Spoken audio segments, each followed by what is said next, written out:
नमस्कार, मैं हूं नेहल। स्वागत है आपका हमारे 2 PM शो में। आज हम बात करेंगे धीमी होती कोरोना वायरस की दूसरी लहर के साथ कोरोना वायरस के चीनी वायरस होने के दावे पर और मोदी ममता वॉर के अगले आयाम पर पहुंचने के साथ ही मोदी सरकार के प्रोजेक्ट पर याचिका दायर करने वाले शिकायतकर्ता पर लगे 1 लाख रुपए के जुर्माने पर। तो चलिए शुरू करते हैं। भारत में कोरोना की दूसरी लहर अब काबू में आती दिखाई दे रही है। बीते दिन नए मामलों के साथ ही पहली बार मौत के आंकड़ों में भी कमी देखी गई। देश में रविवार को 1,53,347 लोगों में कोरोना संक्रमण की पुष्टि हुई और 2,37,568 लोगों में कोरोना वायरस को मात देकर ठीक हुए।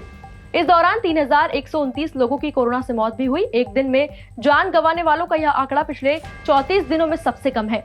इससे पहले 27 अप्रैल को 3,286 कोरोना संक्रमितों की मौत हुई थी। अमेरिका के पूर्व राष्ट्रपति डोनाल्ड ट्रंप के कोरोना वायरस को चीनी वायरस कहने पर एक बड़ा विवाद खड़ा हो गया है, लेकिन अब इस बात की जांच को लेकर चीन पर दबाव बढ़ता जा रहा है।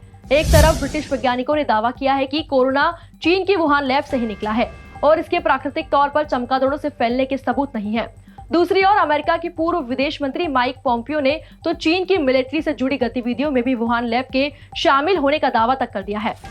1 जून के साथ जहां कई राज्यों में अनलॉक का ऐलान किया गया है, ऐसे में महाराष्ट्र सरकार ने लॉकडाउन 15 जून तक बढ़ा दिया है। महाराष्ट्र के मुख्यमंत्री उद्धव ठाकरे ने रविवार को इसका ऐलान किया है। उद्धव ठाकरे ने कहा कि हम नहीं कह सकते कि कोरोना की तीसरी लहर कब आएगी, लेकिन हमें अपनी सुरक्षा कम नहीं करनी चाहिए। उन्होंने कहा कि प्रदेश में कुछ जिलों में अभी भी केस बढ़ रहे हैं। राज्य में 31 मई तक पहले ही पाबंदियां लागू थी। अब उन्हें अगले 15 दिनों तक जारी रखने का फैसला किया गया है। तथाकथित मोदी ममता वॉर अब अगले आयाम पर पहुंच चुकी है। पहले ममता बनर्जी के प्रधानमंत्री मोदी की मीटिंग में आधा घंटा इंतजार करने वाला मामला तुल पकड़ रहा था, जिसके बाद केंद्र सरकार ने पश्चिम बंगाल के मुख्य सचिव अल्पन बंदोपाध्याय को सोमवार को यानी आज सुबह 10 बजे दिल्ली आकर रिपोर्ट करने को कहा था, लेकिन ममता सरकार ने अपने अल्पन बंदोपाध्याय को रिलीज नहीं किया। बंगाल की मुख्यमंत्री ममता बनर्जी ने प्रधानमंत्री मोदी को पत्र लिखकर फैसले पर फिर से विचार करने को कहा है। सेंट्रल विस्टा परियोजना को लेकर दिल्ली हाई कोर्ट ने बड़ा फैसला सुनाया है।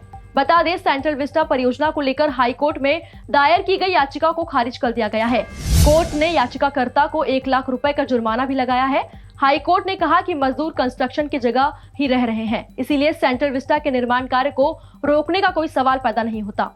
अभी के लिए केवल इतना ही। देश दुनिया की ताजा अपडेट्स के लिए जुड़े रहिए मृदुभाषी न्यूज के साथ। सच्ची खबर सलीके के साथ।